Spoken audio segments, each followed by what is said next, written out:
Hello and welcome, guys. We are back again, Sportsbox, and we're here to discuss a very interesting topic right now going on in the English Premier League.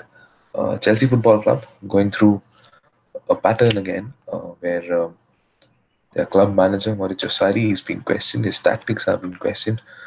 He has asked for a little more patience. He has asked that his gameplay and his style of play will require patience.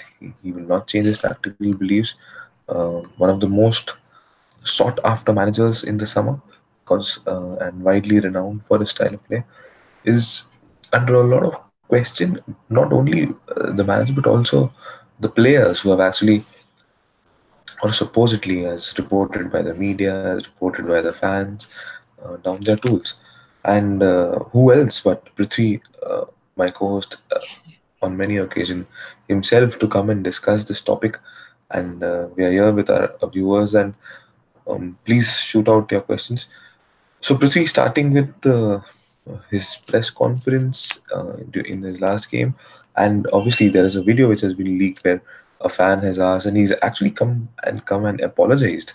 I'm sure you must have seen it. So, what are you making of things currently at the club? Yeah, there's a lot of issues going on, but I think that it too much is being made of it as well. There are a lot of issues, but a lot of clubs have faced issues in the past. I think it's the media which picks on a couple of clubs. So if you actually look at it, yeah. So if you actually look at it, we're on level at points with Arsenal, all right. And the problem with Chelsea is that the fans expect a little too much, a little too quickly, and the fans expect us to obviously not defending the 4-0 loss, because that is absolutely horrendous. I, in my entire life, have been a fan. I've never seen Chelsea lose to a 4-goal margin. So that is the intensity of the defeat. We've had pretty poor managers in the past, but we've never lost by 4 goals. I think 4-0 is one of the heaviest defeats since 1996. So it not only goes back to the Abramovich era, but it goes back even further. It goes back to the times when I think the likes of Gianluca Vialli and those guys used to manage the team. I don't remember who was the manager the last time we lost 4-0, but that's not the point. The point is that we did hire Sari. There were a lot of coaches available in the summer, and we did hire Sari to actually better our style of play. And if at all you want to better your style of play, you are going to get battered in that odd game. You look at Jurgen Klopp when he came in his first season. He had a couple of really poor results. He finished seventh. I know he came in October, and he didn't get the entire preseason. But Sari neither did get a very good preseason. He hasn't really stamped his authority on the team because he has brought in a few players. So say Jorginho is completely the kind of player he wants, and there is also the likes of Mateo Kovacic, which I think is not really suited to him, because I don't think he's that player.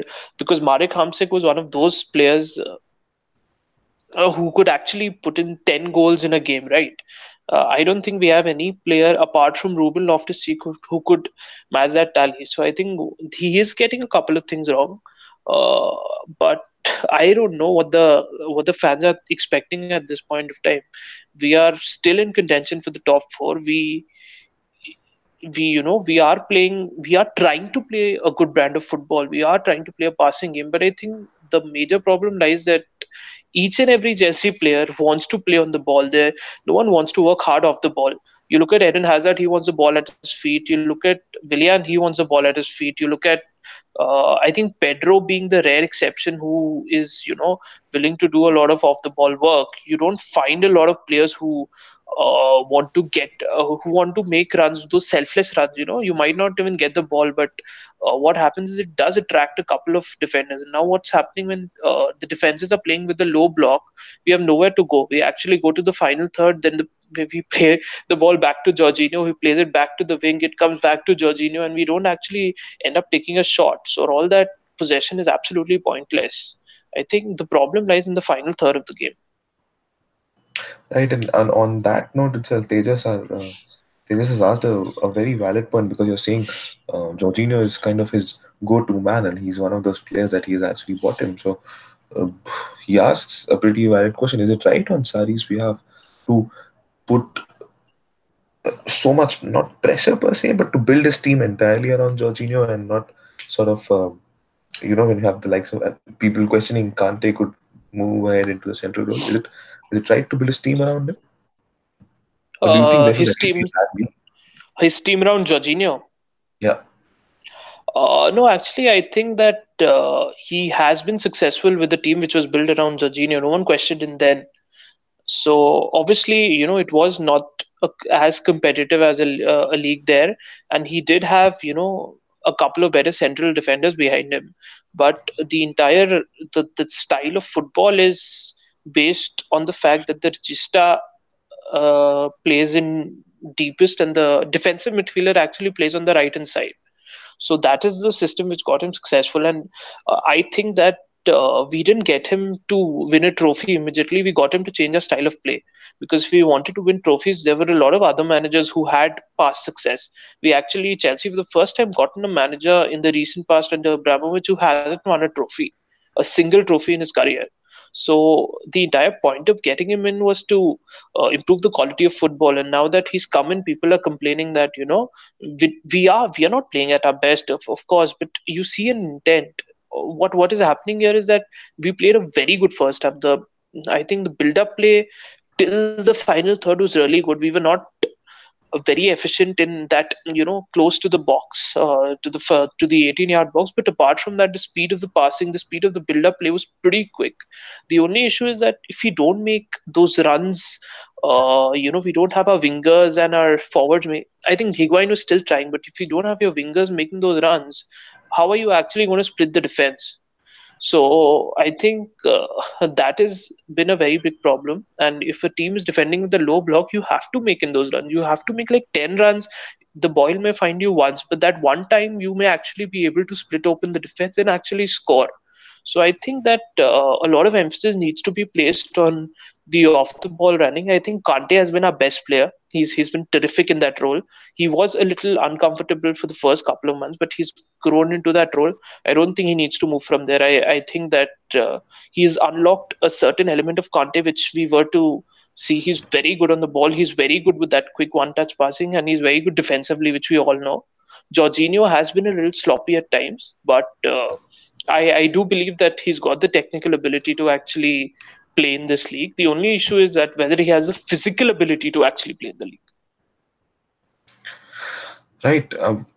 Another question that has come up on our chat is, as you rightly said, Roman Abramovich usually doesn't trust managers who haven't won the league, and this is the first time. Actually, if you think of it, and I was reading an article today where it was said that if you see Contes and the Mourinhos of the world were actually built to win one leagues all over the world. They actually destroyed ideologies, if you can call it, and made you all the team that you all are after so many seasons.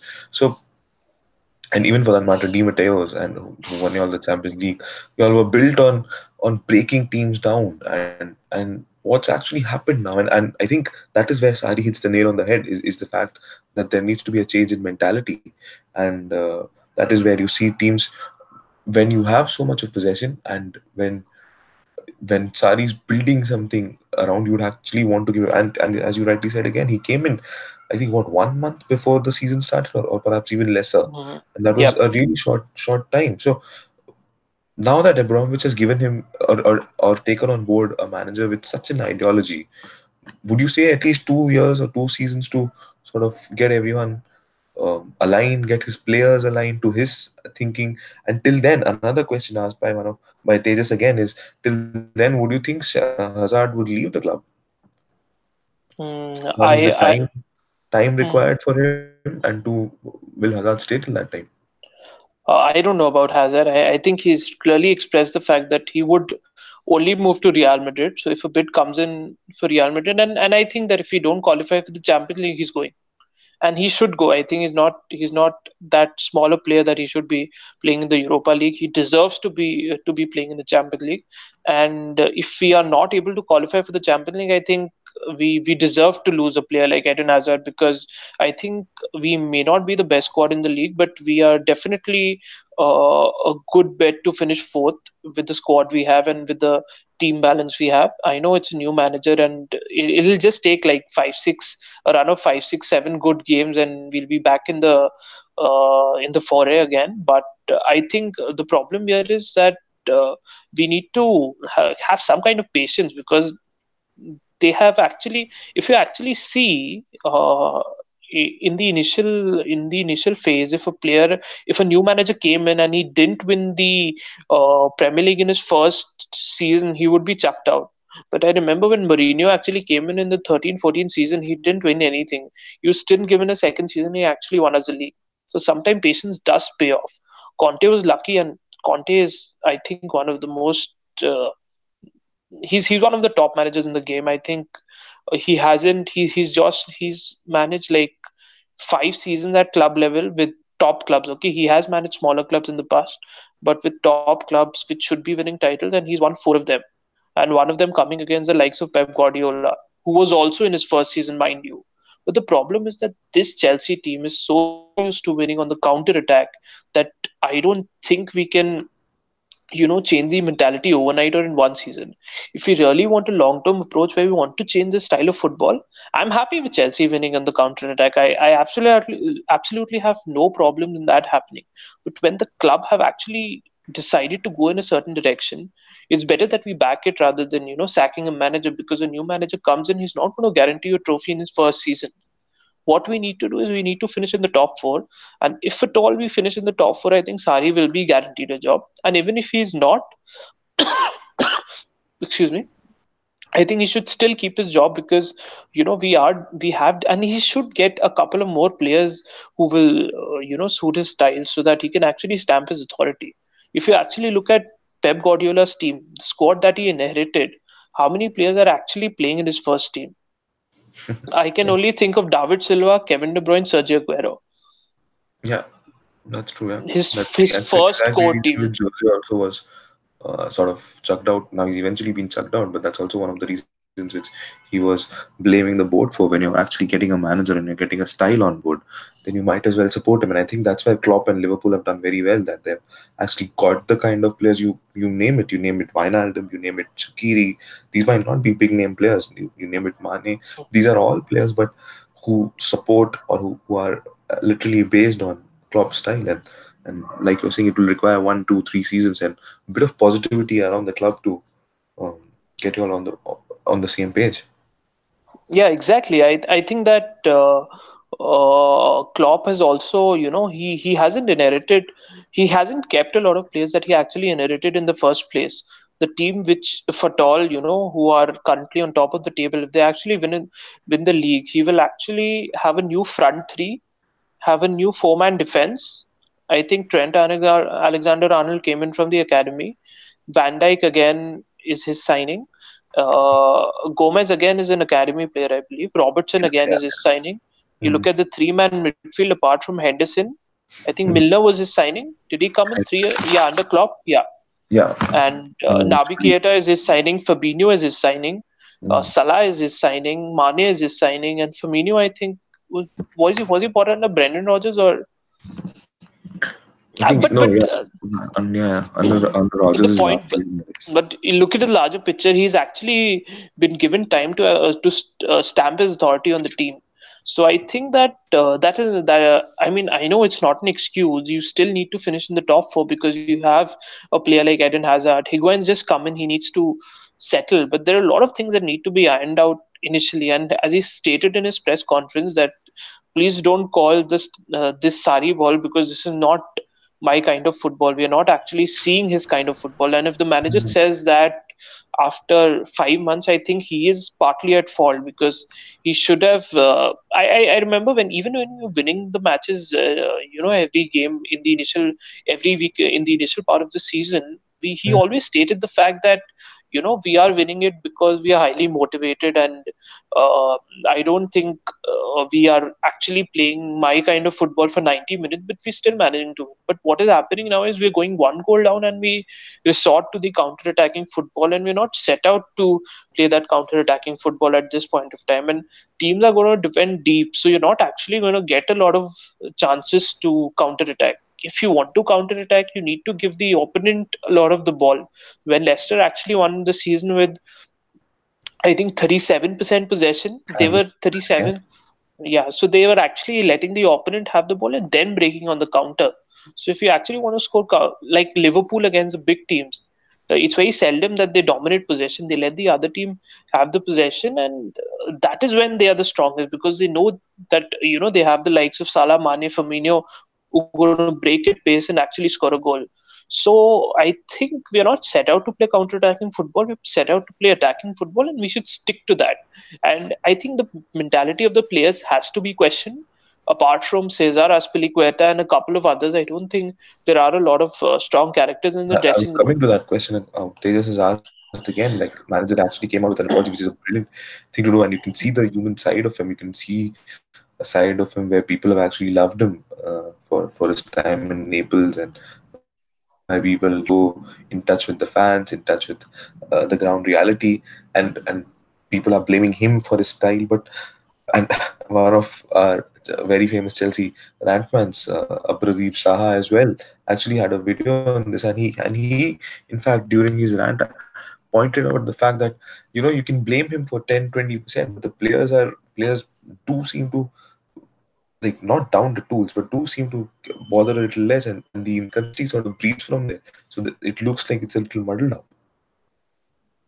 Yeah, totally agree with you there. The players, some of the players don't know what to do, and the other players, what happened with these modern day professionals is the fact that these guys think that they can have the ball and play the way they want to. But even in attacking football, there has to be a structure to the game. You look at Pep's team, you look at Klopp's team, you look at, attacking other attacking managers that are playing along different leagues. You actually see a structure to the game. You know that there is a certain way. There are certain teams that are going to break down through the wide areas. There's certain teams who are going to break down the opponent through the center. So there's a certain structure at which is followed. I think we lose our structure too often when we actually go a goal down and are unable to actually come back and restore our lead.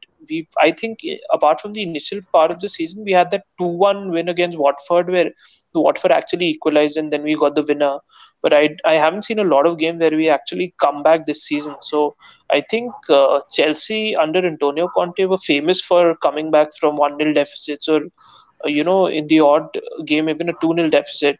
But I don't see that. So I think mentally the team is pretty weak, and we need to really stiffen that up. And if not, give the academy players a chance who have so much to prove. We have the likes of Ethan Ampadu, Ruben Loftus-Cheek, who would die for the shirt, who really want to make especially Loftus-Cheek. He could have moved anywhere around the world. Any club would have picked him up easily, but he still wants to play at Chelsea because he loves a club, and we need to get these people a chance. We need to give the likes of Hudson-Odoi a chance, who I think at this point of time is a much better option than Willian and Pedro put together, even though he's 18.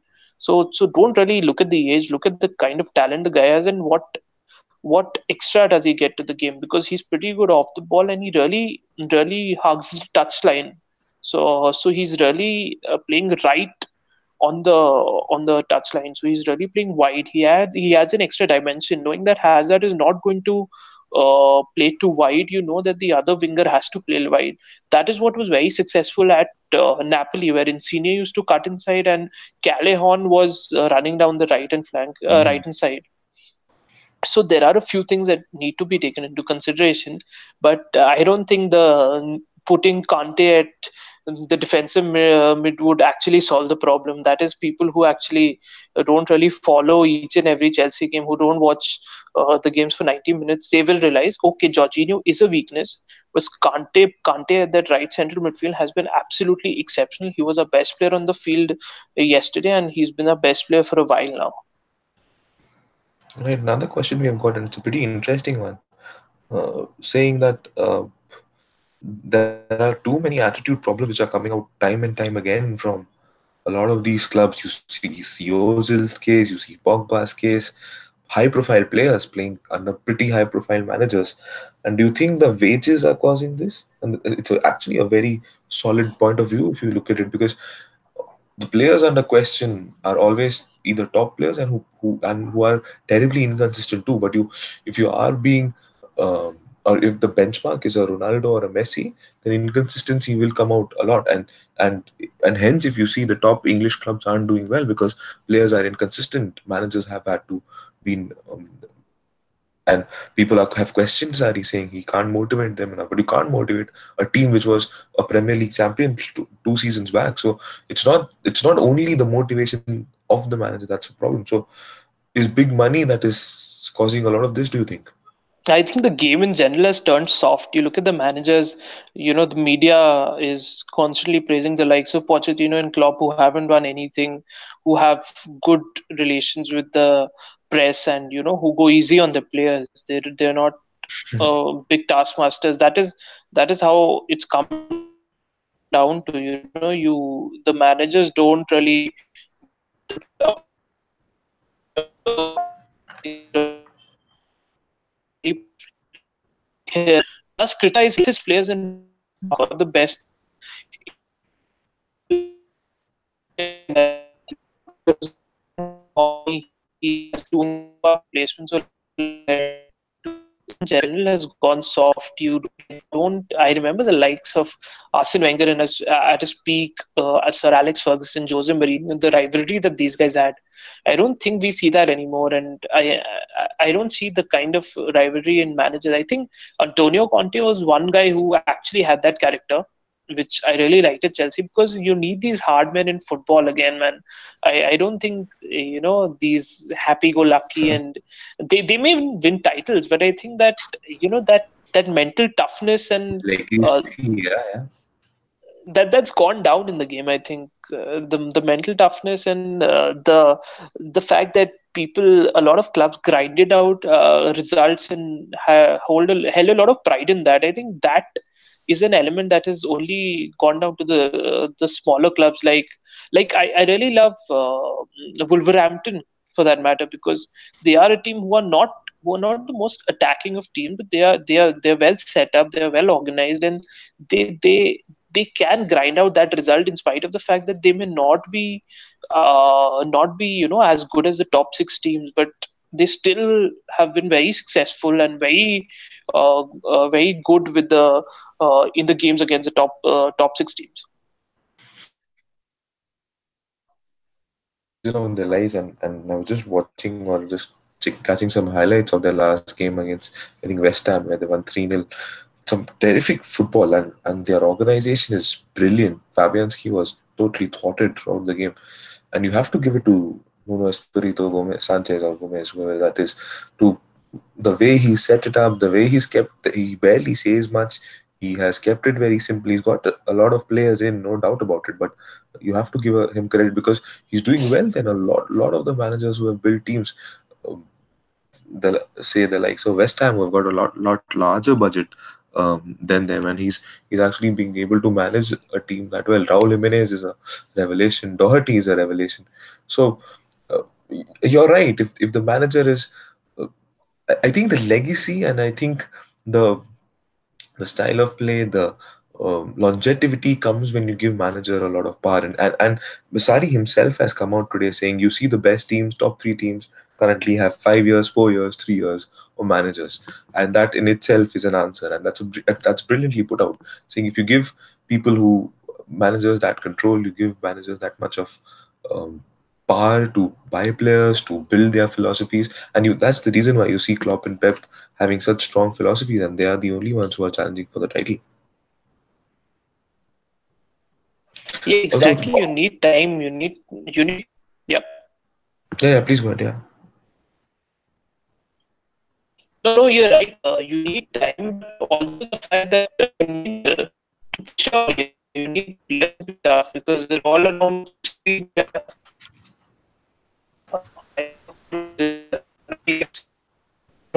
Is a game you're poking fun at them, but you know who's the loser out of the two. You actually dropped your lead by dropped on the table by 1 point. The margin went from 4 points to 5 points, and you're kind of celebrating your opponent losing, not winning, rather than yeah, mourning the fact that you actually lost a game, which is yeah, pretty yeah. strange.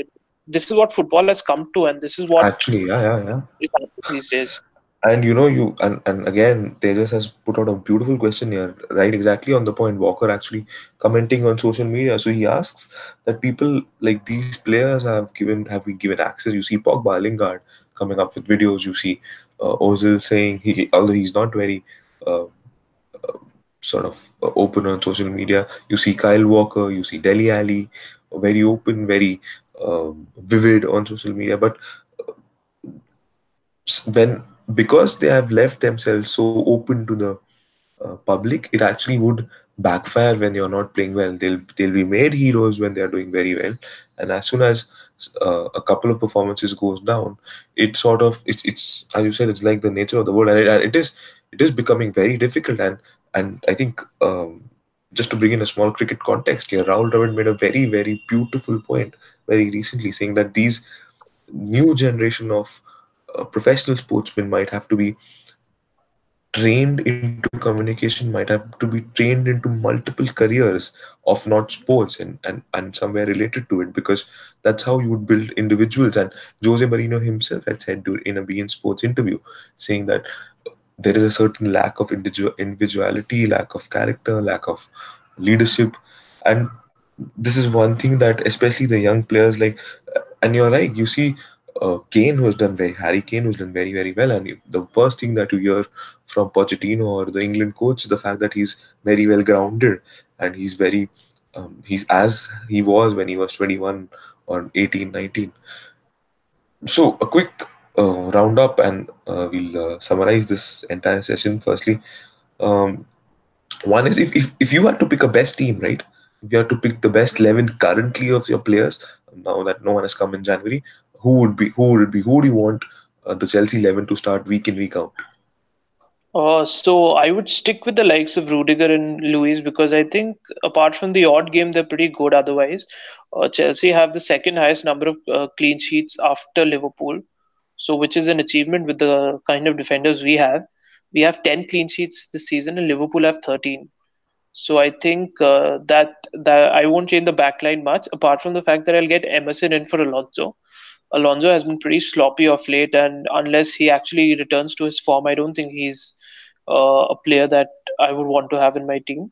Then I would still stick with Jorginho as a regista. I would have Kante there, and I would really get in Ruben Loftus-Cheek because one of the major things that you actually expect from your left central midfielder in Sarri's system is goals and assists. And I don't think Kovacic is getting any. He hasn't scored for Chelsea till date, and he's made like 2 assists all season, which is pretty poor. So I don't think Kovacic, in spite of the fact that the build-up play looks much smoother when he's playing, I don't think he is really suited to that left midfield spot because he needs to rack in the goals and assists, which he's not doing. I would stick with Eden Hazard at left. On the left hand side, I would have Higuain as centre forward, and I would get in Hudson Odoi any day on the right hand side because I think that he has that extra bit of pace and the fact that he's very direct. You don't see a lot of direct fingers in today's time. He really wants to get past the player and actually take a shot on goal, which is what we need from our wingers. The lack of shots, I think, in spite of all the possession, we don't have enough shots, and we don't take a lot of long shots. I think you need to, if the other team is defending deep, you need to take those shots from 25, 30 odd yards. You never know if your shooting technique is good and you're lucky enough, you could strike the ball sweetly and get a goal there, and the game changes. So I think this would be my preferred starting 11 rather than like so Mateo Kovacic, Ross Barkley, Marcus Alonso, and Willian Pedro could be good bench options and could play in the Europa League. But I think Hudson Odoi has to start. On merit, I think he's our second best winger after Eden Hazard, and he needs to be there in the starting lineup week in week out. Right, so Hazard, so Hudson Odoi, Ruben Loftus-Cheek, and Emerson is who Prithvi is recommending. Right, so we'll sum it up very quickly. A Chelsea fan, Prithvi believes that a lot of time to be given to Sarri, um, at least 2 years, and rightly pointed out, you see the top managers currently who have done really well. Um, and obviously the fact that the youngsters like Hudson-Odoi, Loftus-Cheek have to be breeded in, because I think in the long term they would suit the system even more, even though you can see that. And obviously, when there is a change in culture that is happening at Chelsea, which actually the Chelsea fans should be extremely excited about, because if this works out, Prithvi, and we were discussing it last time as well, that if this works out, I think Sari could be extremely long term. Your final thoughts? Final thoughts that I think whoever's listening to this, all the Chelsea fans, I think you should we really need to get behind our manager, stop criticizing him. I know he's making mistakes, but not that he's going to read your tweets and actually make changes. He's going to follow what his heart thinks, and he's been successful following his gut. He's been successful following a certain system, and Cruyff once said, in one of his interviews, I don't have a plan B. I just aim at making my plan A better. So I think that is what we should aim at. You should. Guardiola doesn't have a plan B. He's sort of played this similar kind of football, with a couple of adjustments. It's almost the same kind of football at any club. I know he's had one of the best players in his way in the teams he's managed, but and he's got all the funds at his disposal, but I think that his philosophy remains the same. I think Sari again is from that same mold. I remember he's really inspired by Arrigo Sacchi, who used to manage, who actually won back-to-back Champions League with AC Milan in the late 80s, early 90s. So I think that he's a disciple of Saki, and I think he will continue to play the way he wants to. What we can do, I don't think he said when he was asked in the press conference that do you have pressure from the board? He said, I'm not concerned about the board. I'm a dreamer. I'm going to do whatever I can, and this is the philosophy I have, and this is what I'm going to stick to. Because changing your philosophy or changing your style of football midway through the season is not going to do us any favors. So he's trained us in a certain philosophy. We should continue to play in that philosophy, and just toughen up mentally, man. I mean, you're professional players. You get paid 200 grand a week. I mean, I don't see a lot of other professions which pay you that well, and all you're doing is living your passion. You're playing football, which you have been doing since you were a child. So just go out there, express yourselves, and just be professional, for Christ's sake. We definitely have the squad to easily make it to the top four and even win a trophy this season. I'm pretty optimistic. You could actually end up upsetting Manchester City in the Carabao Cup, and that trophy could actually spur us on to a better run in the Premier League. So I think it's we don't need to panic right now. We just need to back our manager and just have that little bit of patience, because I've seen it with a lot of other clubs. It really pays off, and I would really like Chelsea to do that as well. All right, just one single thought, I think, and I was just replying to our friend Brian, who was there last time out. He's saying, firstly, he has an opinion where he says he believes Kovacic is better than RLC in this formation, and he's just struggling for time in English conditions. That's what he believes, and and he fears the fact um, uh, that Sari is being pressurized, because in previous managerial systems, Abramovich has wanted a title or two, or a trophies in a couple of seasons. So that's what he's feeling, and that's why he feels that Sari will might get sacked if objectives aren't achieved, and hence he's being pressurized to play the same players whom he trusts, or he can't give that much of liberty to the youth. So yeah, so No, yeah, I do agree with the point that Roman Abramovich is a very trigger-friendly owner, and he is going to sack you. But I think it's not the Chelsea 10 years back wherein you needed to win the title in the first season. I think a top four qualification would be fine if for him to stay. Conte was sacked because he finished fifth. Jose Mourinho was sacked because we were lying in the relegation zone. So we don't really have those kind of standards because the Premier League has become tougher. But on the Kovacic and Ruben Loftus-Cheek thing, I really don't agree with him, because Kovacic is suited more to the system. I agree, but we need goals. Chelsea are not struggling for the sleek passing and the build-up play, but we're actually struggling for goals, and we're struggling for a player who can actually get past players, take that shot. We lack physicality in our team, which Ruben Loftus-Cheek adds plenty, and we're lacking goals. Ruben Loftus-Cheek is our has scored 6 goals already this season, and he's barely played. So we really need goals. I don't think if he plays in the team, his goals are going to do any harm to the team. So I really think that Loftus-Cheek should take that position, because Kovacic has been really good. I think he's been really good, but you can't wait for him to adjust to English condition. We have a homebred English player who's 6 feet 3 inches and a tank of a player. I mean, Tim Sherwood referred to him as a Rolls Royce, and I think that if he actually gets a run in the starting team, he's really going to do wonders. Yeah, so that's it from me. Sorry for the rant, but I'm Oh, really, this really, this turmoil has really affected me, and there yeah, are a it's lot of affected a lot things. of Chelsea players as well, and I can see Twitter being completely bombarded with such questions, and a lot of these fans, and as much as it's a training for players, I think it's a training for fans too, the new generation of fans that are coming in, because you and I have been lucky enough to watch teams in going through patches coming up. We have been lucky enough to see top quality managers who have driven teams out of certain kind of turmoil, if you can call it.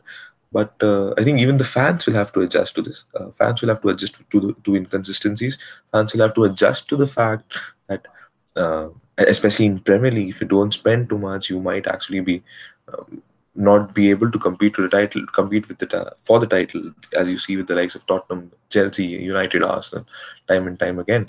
And Liverpool and City have proven in the last 3 years now, and Liverpool are the favourites to win this time.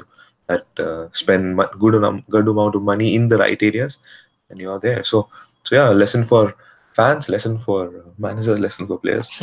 And thank you very much, guys.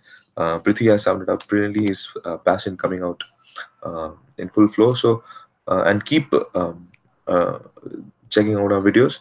Keep liking, sharing, and let us know if you want to discuss on topics like these.